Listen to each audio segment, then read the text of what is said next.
Welcome to Marrow Masters, sponsored by Pharmacyclics and Janssen and Cadman, a Sanofi company. The National Bone Marrow Transplant Link, established in 1992, strives to help patients, caregivers, and families cope with the psychosocial challenges of bone marrow and stem cell transplant from diagnosis through survivorship. Season 7 of our Marrow Masters podcast series focuses on chronic graft versus host disease and the long haul some survivors face. Unfortunately, chronic GVHD can last for months, even years. This season, we dig deep and hope to provide some relief. We talk to the experts, from healthcare professionals to survivors and caregivers, about the long-term struggles, setbacks, victories, treatment options, and more. We offer an abundance of resources and address all kinds of GVHD-related issues, including despair, advocacy, mobility, nutrition, sleep issues, caregiving, reproductive and sexual health, intimacy, and more. Our guests share their expertise and insight to help those frustrated and struggling with chronic GVHD to persevere and live their best life.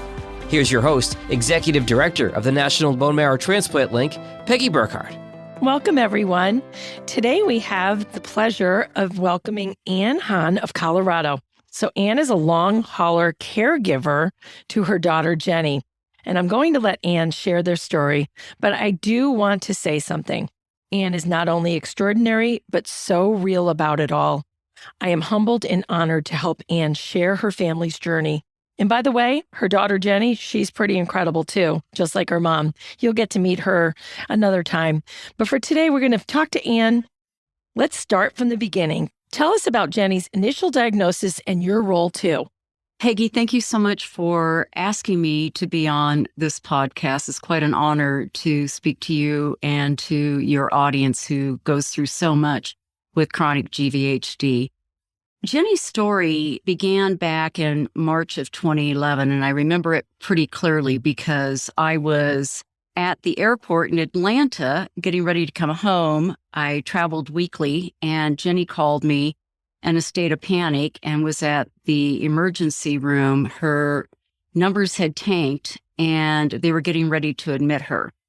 And initially, we thought, over the years that Genny had a very minor chronic blood cancer that turned out to be misdiagnosed. So in March 2011, it turned out that that minor chronic blood cancer we thought she had actually was myelofibrosis. And myelofibrosis was morphing into CML as well. Genny was to the point where she was going to start needing blood transfusions, and they started chemo on her right away in the hospital. And I remembered the doctor pulling me aside and telling me that the disease Genny had was terminal. Ugh. And that she probably had less than a year to live. So being who I am, I just didn't accept that. And of course, I was devastated. Our family was devastated. Genny was somewhat in a surreal state with her own thinking. She was probably the calmest of all of us. But I called Genny's best friend, Carolyn, and asked her to help me get her to Mayo Clinic because we weren't going to take one doctor's word in Colorado that there was no hope for Genny. And so off we went to Mayo Clinic in April, and the news there wasn't great either. Unfortunately, Mayo told us that Genny's cancer was myelofibrosis and that it was considered incurable. Many people lived for several years, but Genny had progressed to a point where they were concerned that she would be progressing more rapidly into AML. We talked about a bone marrow transplant with Mayo Clinic as an option, but they were afraid Genny was too fragile to get through a bone marrow transplant. Genny had a lot of other complications. She had a blood clotting disorder called Budd-Chiari that was also complicating the situation. And so we left Mayo Clinic actually on my birthday without a lot of hope. We got back to Colorado, and Carolyn, Genny's best friend, did more research for us and discovered a doctor at Colorado Blood Cancer Institute that she wanted us to talk to, Dr. Mark Brunvon. And so we went to see Dr. Mark, and that's when we finally got our first glimmer into hope for Genny. Mark felt that he could get Genny through transplant, even with all her complications. and that it would take a while to get her ready. They had to get her prepared for transplant. And it wasn't quite remission, but it was at least getting the blood counts a little bit more stable before going into transplant itself. And so that was about a 6-month process. So during that time, Genny was pretty sick. She was on a lot of heavy duty chemo. And I moved in with Genny and her children. She was a single parent at the time, dating a lovely man who subsequently went on to become her husband. And we were just on autopilot for 6 months.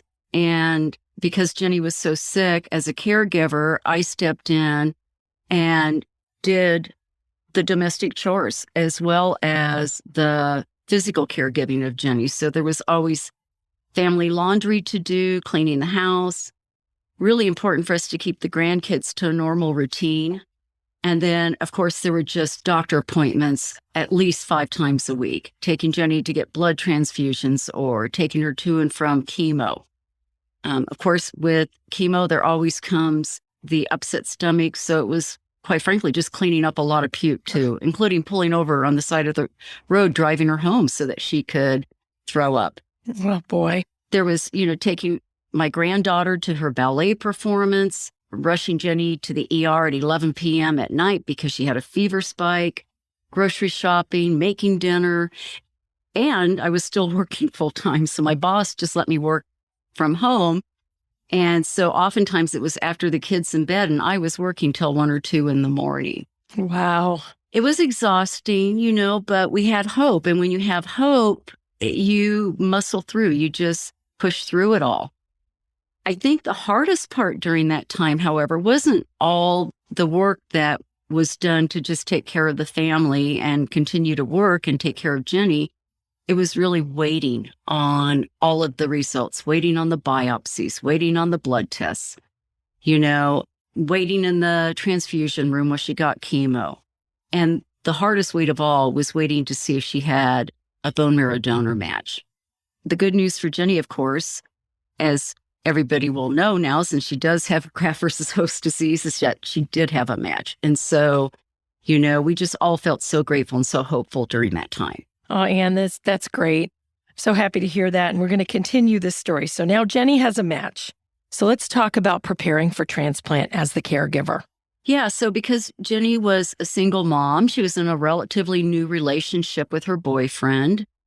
We had to arrange for childcare because Genny was going into isolation for 30 days. And then after that, she was going into an apartment close to the hospital for 100 days. So we had 130 days we had to work out childcare. And I just have such a wonderful village of friends. I called my girlfriends and said, we're going to need your help. And Genny's, when she gets out of the hospital, she's going to want me to go home and take care of the kids. So can you come stay with her in the apartment? We had a whole schedule. And so we had that post-transplant 100 days covered with my girlfriends coming in a week at a time, some of them to 2 weeks at a time, taking care of Genny. And, then I went home to take care of the kids. During the time we were in isolation, and by the way, I went into isolation with Genny, so I lived in the hospital room with her. Wow. Her dad stepped in. He flew in from Florida. He was absolutely wonderful. He took care of the kids. Her boyfriend stepped in and took care of the kids. His mother came out and took care of the kids. And remember, this is a new relationship. Sure. And he's probably thinking, what have I gotten myself into here? Well, he was the real deal, that's for sure. Boy, he was. And we just love Josh so much. He is just a wonderful, wonderful husband and stepdad. But there was, a lot to prepare. And everybody who goes through transplant has a lot to prepare. And sometimes they're doing it on their own without a caregiver helping them. With Genny, she was really fortunate because she had such a good village and so much help. I also had to, pay all my bills in advance. During the same time as we were preparing to get Genny into transplant, my mother suddenly passed away. It was just so awful. It was 2 weeks before Genny was scheduled to go into the hospital and so unexpected. So then there was comforting my dad, and I just had to learn to shelf my grief. And, I come from strong pioneer stock. My mom was such a strong woman, so I just channeled mom and just pushed through like a bull. And I addressed my grief about losing my mother years later. Oh, But, that's what women do. We carry the water. for sure. And I just, embraced hope. And then finally we got admitted to the hospital with her match, confirmed. And that first week, it was just really busy. It was chemo every day for Genny to prepare for her transplant. And part of what I had to do during that time was resist being institutionalized with Genny in the hospital because I was living there with her, Sure. and it's a small room. Yes. So, I kept busy. I did Jenny's laundry, again, cleaned up more puke, held her hand. We cried together. We laughed together. We played games. We cried some more. Oh, And one of the things that I did to help me cope, probably not the greatest coping strategy, but hey, it worked at the time, is I snuck in a glass of wine every night. good for you. I had my nightly glass of wine in the hospital room after all the lights were turned off. And I did that throughout the whole 30 days. Now, I had to let go of the wine when I got out of the hospital, but it helped me cope during that 30-day period. And the nurses, I'm sure, knew I did that, and they just turned a blind eye, Sure.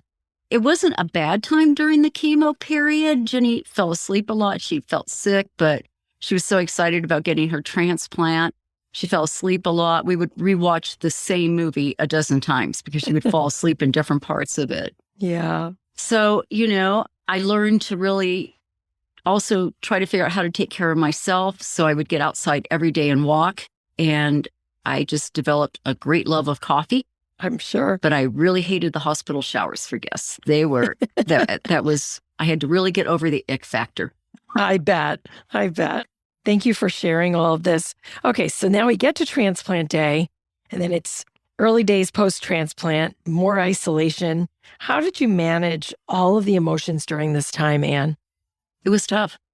I was a yo-yo with my emotions, and I think that's what caregivers have to.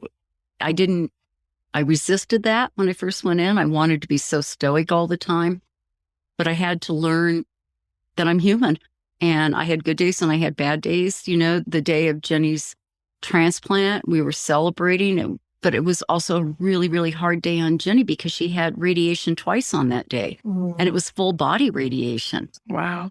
And so she was so tired by the time her stem cells came in from Europe, which, by the way, they arrived in an igloo cooler, that the transplant was kind of a non-event for Genny. It was a big event for us. For her dad was there, her boyfriend was there, her now husband, and I was there, and we were elated.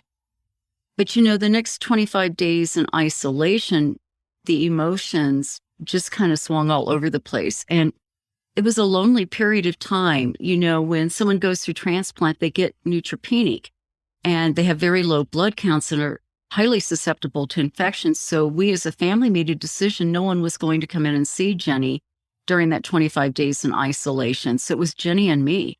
And most of the time, Genny was really kind of out of it. She had a lot of bone pain. That's what happens when you start to engraft. Okay. She was on pain meds. She was sleeping a lot. And when she was awake, she didn't feel good.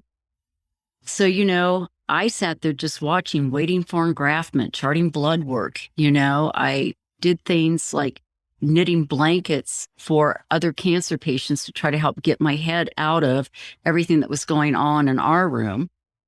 And there were times when I was angry and resentful and sometimes short-tempered with friends and family whose lives were just going on. I was watching them live their life, taking, their grandchildren to ballets or celebrating their daughters' big events in life. And here my daughter was fighting for her life. Sure. And then I would feel guilty about feeling that way because our village was so wonderful to us. We couldn't have asked for a better village. So I was so grateful to friends and family for all their help. So, one minute I wanted connections, the next minute I didn't want connections. And it was just, all these feelings and nowhere to put the feelings. And I think that is the struggle of the caregiver. You can't pass those feelings on to your child who is fighting for her life. So you bottle it. And that's what I did. I bottled a lot of it. I did try to do other things. I went for walks, in the really cold January weather with snow. Again, hot coffee became just something I glommed onto for some reason. And, Genny wanted me to do a blog for her and she would dictate it. So that helped a little bit. And that's still out on our website.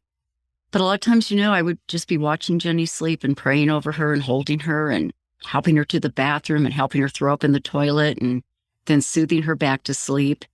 And nighttime would come. I'd have my nightly glass of wine. I'd inflate my air mattress. I'd make my bed. I'd lay down. And then all night long, beep, beep, beep, the IV alarms would go off. So there was not very good rest in the hospital. Oh, Ann, I am just almost speechless. Just, you are something else. And I know Genny is too. And I just know that this is going to inspire so many people that can relate to the isolation and all these feelings. You just make it so real. And I appreciate that. So now it's time for Genny to get released. Tell us about that part of the journey. Well, that was so joyful. I bet. We're so excited and scared. Here we are being released to an apartment that's like a mile away from the hospital so that if anything happens, we can get Genny there quickly. And that was, by the way, a requirement of the hospital for her to go through transplant. And so we were scared because we didn't have the nurses. I was going to be the nurse the first week, and then my friends who became caregivers were going to be the nurse. And listen, my degree is not in nursing, but they prepared us really well. And I still remember the day we walked out of the hospital. Genny actually was rolled out in her wheelchair. Her dad again was there, and her boyfriend was there, and her brother was there. And I got Genny in the car to go over to the apartment, and everybody was going to meet us over there. She still couldn't see her children yet, and that really almost destroyed her. But I remember her just sitting in the car and crying. Oh. And saying, "Mom, just roll down the window so I can smell the air." Oh. And that has always, always stayed with me, that, you live in a hospital room for 30 days. You don't leave the ward. You only walk around the halls of that ward. And you don't realize how much you miss nature, how much you miss hearing the wind, smelling the trees, smelling, the grass. Well, of course, there wasn't grass then, because it was in February, but just even smelling the snow, because snow actually has a smell. So who knew? I think coming, getting into this stage, we were elated and we had no idea that we were just at the very beginning of the race. Okay. We thought, this was going to be a sprint, and it has turned out to be a marathon. Isn't that the truth?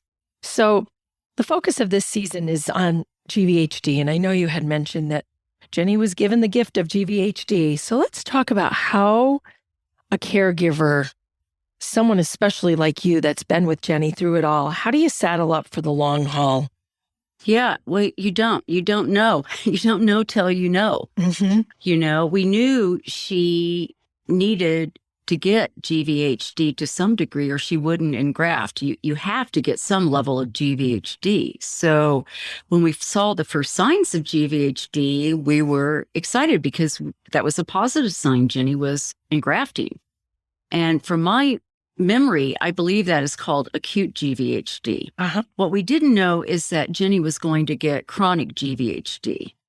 And so as the days kind of evolved into months and then months into years, it became very apparent that Genny was one of those individuals who would end up with the chronic version of GVHD. Now, for Genny, GVHD can attack different parts of the body. In Genny's case, it really attacks her joints, her gut, and her skin. With her gut, when GVHD flares up, she'll have trouble eating, anything but soft foods, and sometimes not even that. With her skin, she'll get these rashes and bumps that are very irritable and very visible also. They're very red. But really, her GVHD affects her mostly in her joints. That's where it's been the worst. And it ebbs and flows with the GVHD because she can go a while without any trouble at all, and then all of a sudden there will be a flare-up. So over the years, Genny has, periodically had trouble walking. There's been times when she's had to be in a wheelchair, other times when she's on a walker, and then other times on a cane, and then other times when she's walking without any of these helpful aids.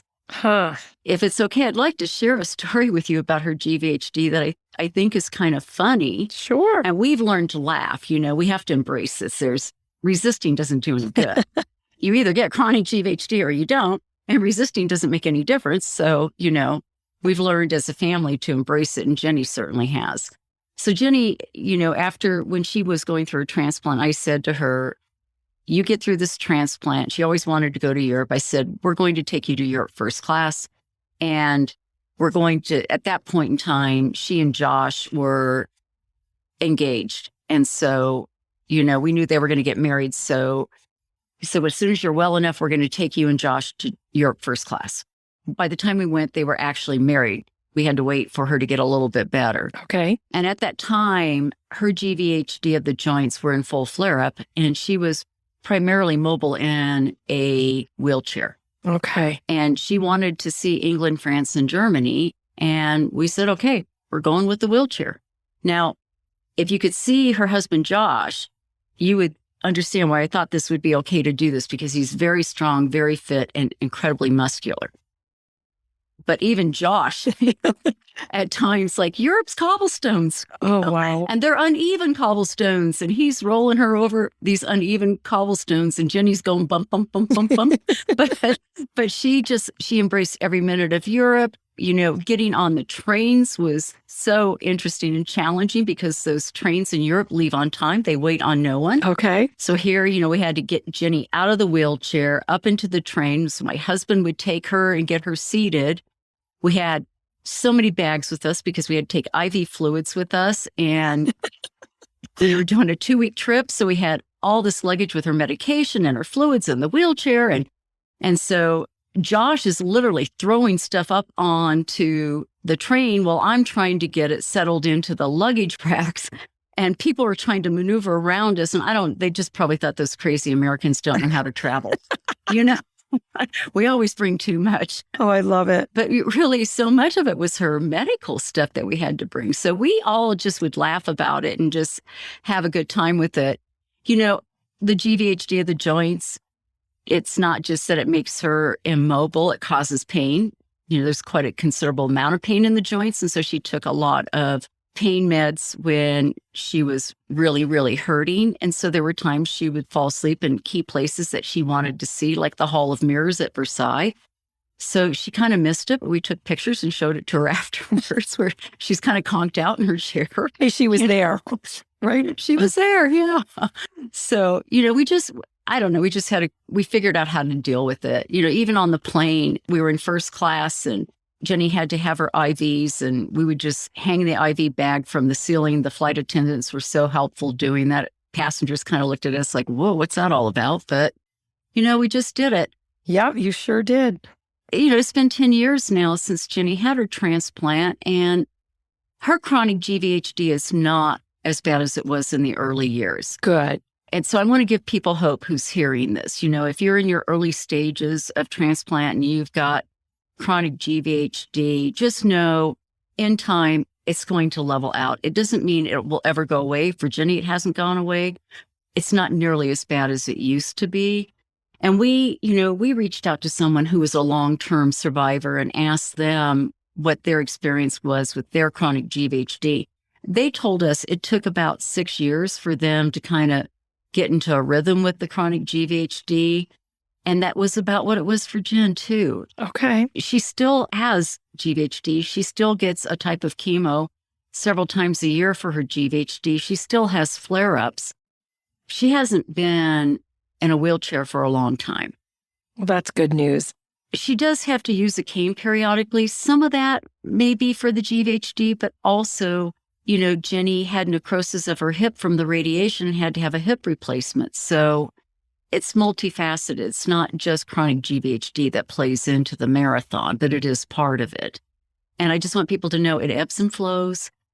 We look at this as a chronic illness, like someone who may have lupus or MS. They learn to live with it. And Genny has learned to live with her chronic GVHD. And she accepts it. She's one of the 50% who ended up with it.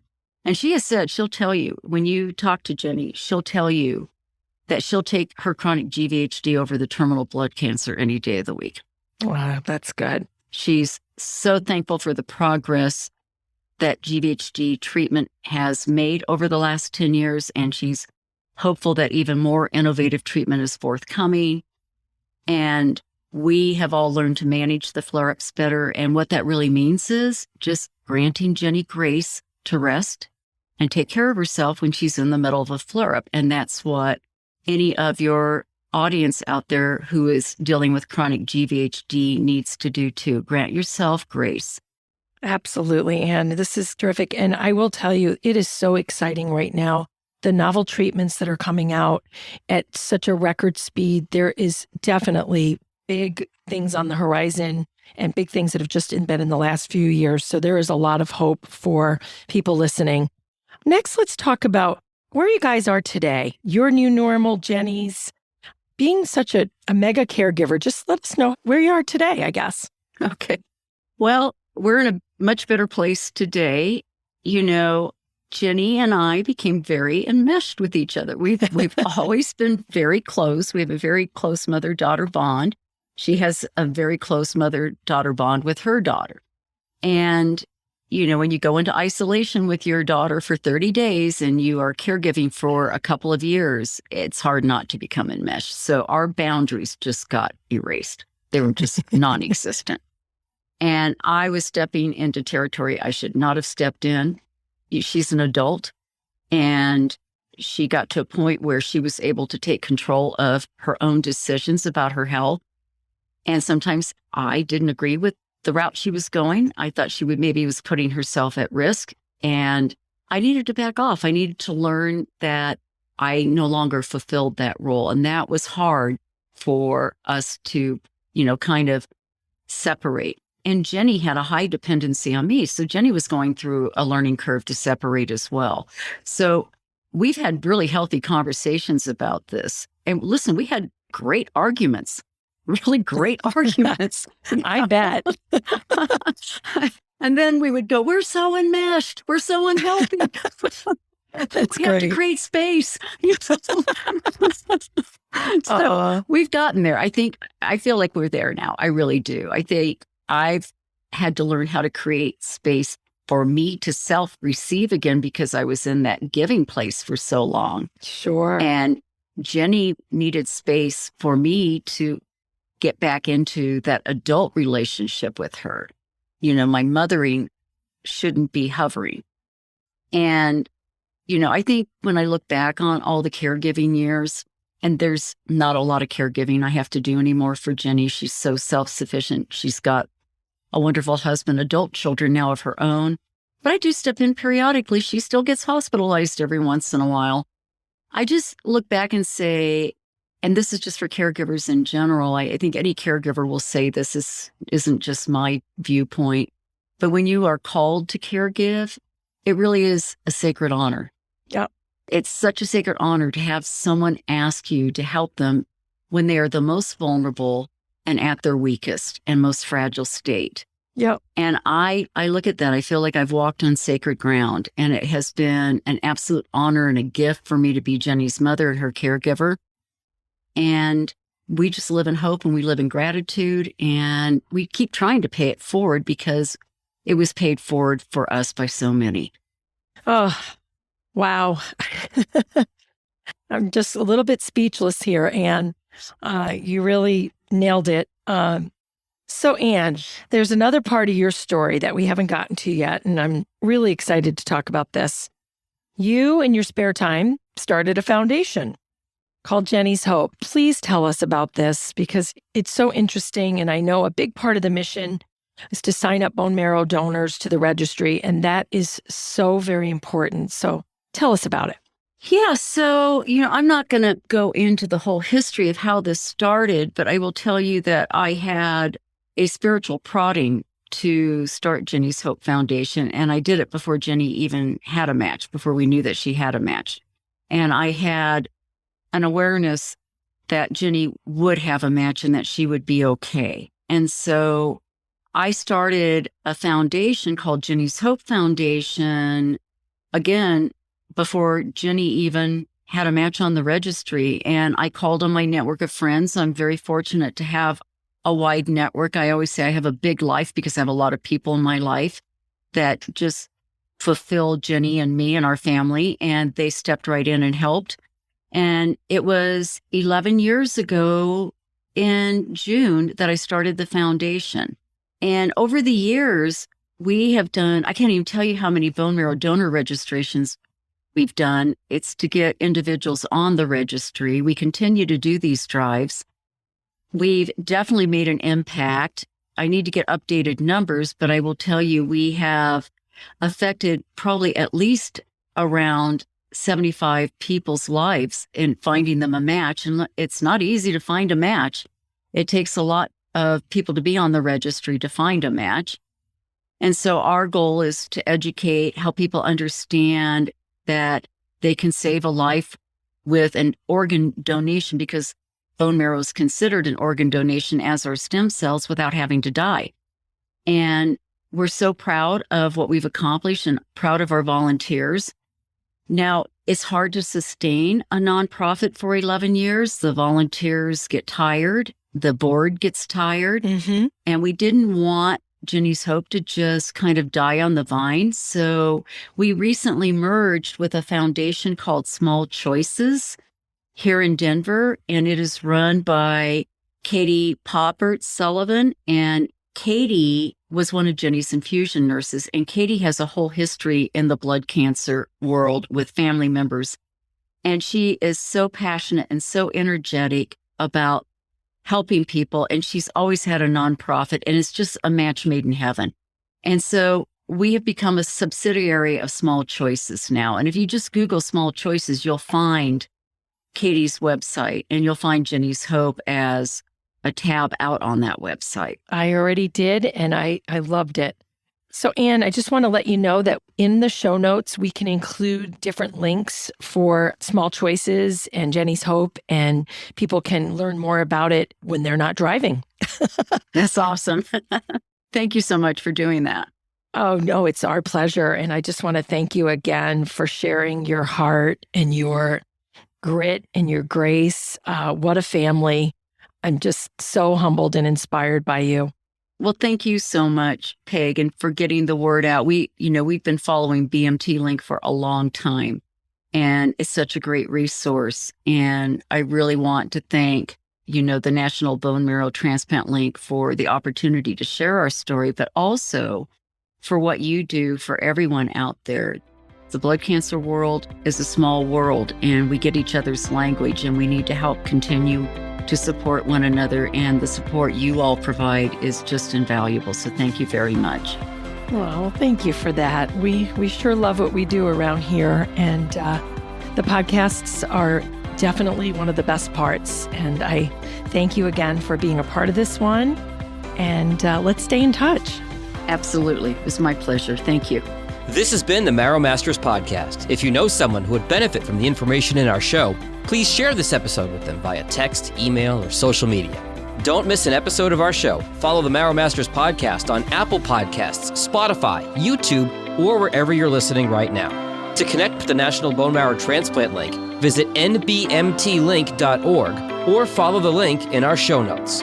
The Marrow Masters Podcast is produced by Jag and Detroit Podcasts.